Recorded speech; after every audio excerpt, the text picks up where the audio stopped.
दिवसाची सुरुवात यशू बरोबर. एक इसाप नीतीमधील एक काल्पनिक गोष्ट आहे. पूर्वी हे लहानपणी आम्ही खूप त्या इसाप नीतीच्या गोष्टी अ, वाचायचो. त्याच्यामध्ये कुत्रा बोलतो किंवा जंगलातील प्राणी बोलतात आणि अशा प्रकारच्या त्या कथा असायच्या. आणि त्या कथेमधून काहीतरी एखादा बोध शेवटी दिलेला असायचा.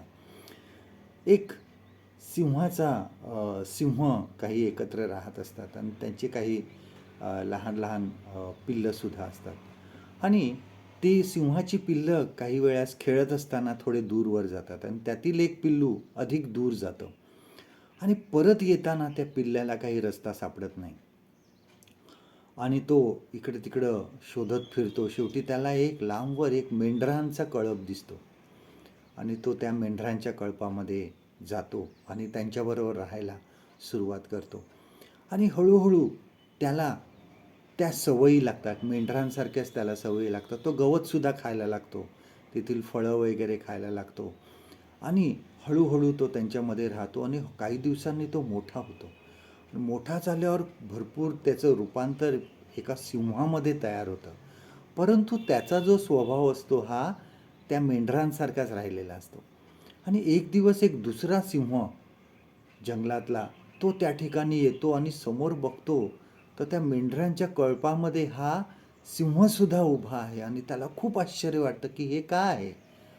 आणि तो त्या कळपावर हल्ला करतो आणि हल्ला केल्यानंतर सगळी मेंढरं पळतात आणि हा सिंह जो असतो तो पण त्यांच्याबरोबर पळायला लागतो. तो पण घाबरलेला असतो. शेवटी हा जंगलातला सिंह त्याला पकडतो आणि हा दुसरा सिंह असतो तो थरथर कापत असतो आणि एकदम भयभीत झालेला असतो. त्याला काही करता येत नाही आणि हा जंगलातला सिंह त्याला सांगतो की तू इथं काय करतोस, तू ते सिंह आहेस, तू ह्या मेंढरांमध्ये काय करत आहेस. आणि शेवटी हळूहळू तो सांगतो की मला काही आठवत नाही, पण ज्या दिवसापर्यंत आठवतं तिथून मला असं वाटतं की मी ह्यांच्यामध्येच वाढलेलो आहे. आणि मग हा जंगलातला सिंह त्याला एका तळ्याजवळ घेऊन जातो आणि तळ्याचं ते पाणी शांत असतं आणि त्या पाण्यामध्ये तो त्याला सांगतो बघ तू कोण आहेस.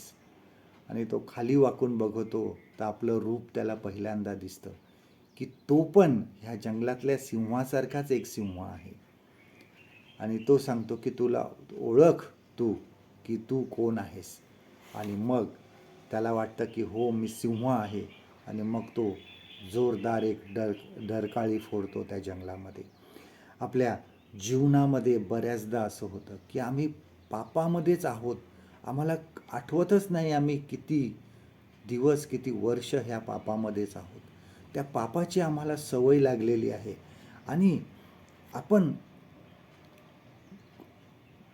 आपण आपल्याला त्याची इतकी सवय लागलेली आहे की आम्हाला हे सुद्धा माहीत नाही की आम्ही नक्की कोण आहोत.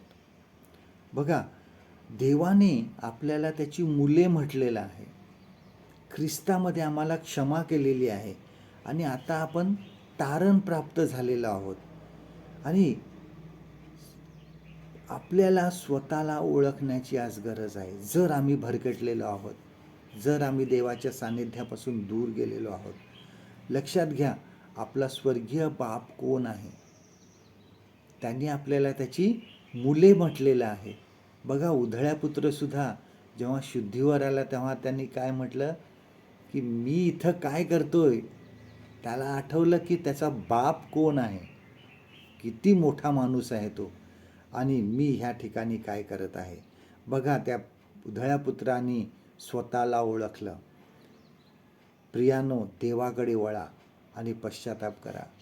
ख्रिस्तात आम्हाला नवीन जीवन मिळालेलं आहे. पवित्र शास्त्र आपल्याला देवाने दिलेलं आहे. त्यामध्ये ते उघडा आणि त्यामध्ये आपलं प्रतिबिंब बघण्याचा प्रयत्न करा. आजचं देवाचं वचन आपल्यासाठी हे आहे, रोमकरास पत्र याचा 8वा अध्याय 17व वचन. रोमन्स चॅप्टर 8 अँड वर्स 17. आणि जर लेकरे तर अर्थात वारिसी आहोत, म्हणजे देवाची वारीस, ख्रिस्ताबरोबर एकत्रातील वारीस आहोत. आपण त्याच्याबरोबर वैभव भोगावे म्हणून त्याच्यासह दुःख भोगितो, तर आपण तसे वारीस आहोत. परमेश्वर करो आजचा दिवस तुमचा आशीर्वादित करो.